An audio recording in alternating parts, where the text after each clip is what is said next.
Hello students, welcome to my YouTube channel smart study hub.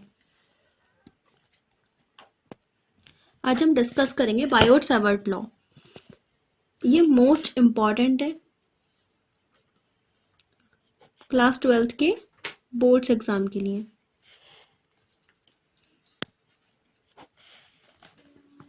Biot और Savart दो scientist थे जिन्होंने ये लॉ दिया था, Biot-Savart law.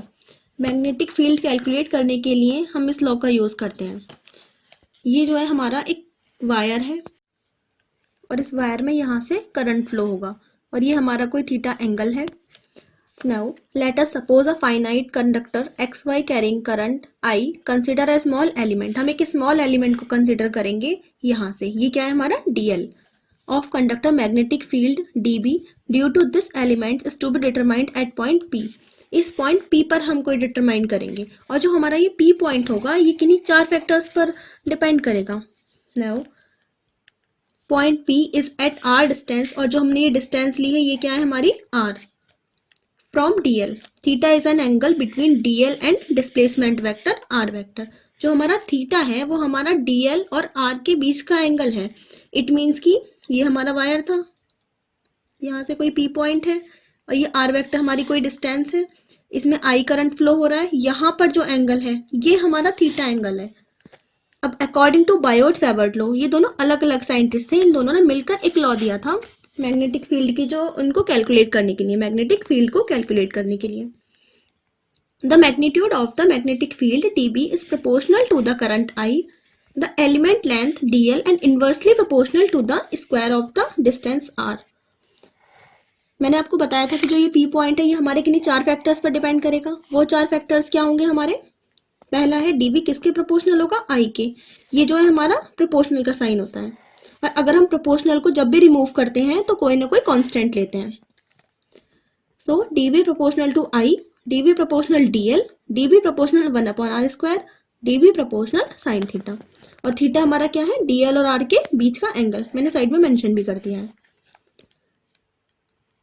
I DL 1/r² sine theta, सबके क्या था? dB प्रोपोर्शनल था, तो मैंने ये एक बार में ही लिख लिया कि dB proportional to I DL sine theta upon r²। और जब भी प्रोपोर्शनलिटी हटेगी तो हमारा कुछ ना कुछ कांस्टेंट आएगा, तो हमने क्या ले लिया? dB equals to mu naught upon 4 I DL sine theta upon r²। और ये क्या है हमारा? r cap. ये हमने एक यूनिट वेक्टर लिया है, इसकी वैल्यू क्या होती है? r vector upon r। Now dB equals to mu naught upon 4 I DL sine theta r vector upon r²। और ये r, एक r² ये है और r ये है, तो हमारा मिलकर क्या हो जाएगा? r³। dB equals to mu naught upon 4 I DL sine theta r vector upon r³। ये क्या है हमारा? Biot Savart law. अब हम डिस्कस करेंगे इसकी vector form. Vector form of Biot Savart law ये क्या होती है हमारी? dB equals to mu naught upon 4 अब हम क्या लेंगे? I DL vector cross r vector, इसकी वेक्टर फॉर्म के लिए, अपॉन r³। यहाँ पर हमारा म्यू नॉट क्या है? परमेबिलिटी ऑफ फ्री स्पेस, जो परमेबिलिटी है किसके लिए? फ्री स्पेस के लिए। नाउ म्यू नॉट अपॉन 4 की वैल्यू क्या होती है हमारी? 10⁻⁻7। Mu naught upon 4 equals to 10⁻⁻7। इनको एक बॉक्स में बंद कर दिया करो। अब म्यू नॉट इक्वल्स टू, ये यहाँ डिवाइड में था, यहाँ जाकर मल्टीप्लाई में, तो mu naught equals to 10⁻⁻7 into 4 magnetic field direction dV is given by, अब जो हमारी मैग्नेटिक फील्ड की डायरेक्शन होती है ये हम कैसे निकालते हैं? ये राइट हैंड थंब रूल से निकलती है। जैसे ये हमारा थंब है राइट हैंड का, तो जो हमारी मैग्नेटिक फील्ड की डायरेक्शन होगी अंदर की साइड होगी। इट मीन्स कि ऐसे ऐसे मैग्नेटिक फील्ड जाएगा, यहाँ से जाएगा और यहाँ से बाहर निकल जाएगा। जो हमारा राइट हैंड की, जहाँ पर ये हमारा क्या है? मैग्नेटिक फील्ड की जो डायरेक्शन है ऐसे होती है, इन और यहाँ से जाएगा और यहाँ से बाहर निकल जाएगा। सो मैग्नेटिक फील्ड लाइंस को हम, जो मैग्नेटिक फील्ड की डायरेक्शन होती है dV की, वो हम किससे निकाल सकते हैं? राइट हैंड थंब रूल से या फिर स्क्रू रूल से। एट पॉइंट P, किसी पॉइंट P पर dV इज इन इनवर्ड, मतलब कि जो हमारा ये है ये इन और ये आउट, यहाँ पर अंदर जा रहा है और यहाँ से बाहर निकल रहा है, तो ये आउट है। जैसे कि ये हमारा थंब था तो ये अंदर जा रहा है, तो यहाँ पर हमारी इन और यहाँ पर आउट। इट मीन्स कि यहाँ से करंट जाएगी इधर, हमारी जहाँ पर हमारी हथेली मुड़ती है ये हमारा करंट की डायरेक्शन को डिनोट करती है।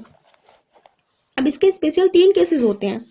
पहला हम थीटा को क्या लेते हैं 0, फिर थीटा को 180 और थीटा को 90।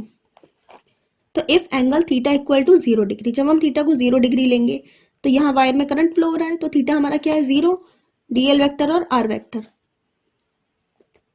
साइन थीटा इक्वल्स टू 0, तो DV equals to mu naught upon 4 pi I DL sine theta r cap upon r square equal to 0, क्योंकि हमारा जब साइन 0 है तो डीवी क्या हो गया हमारा पूरा 0।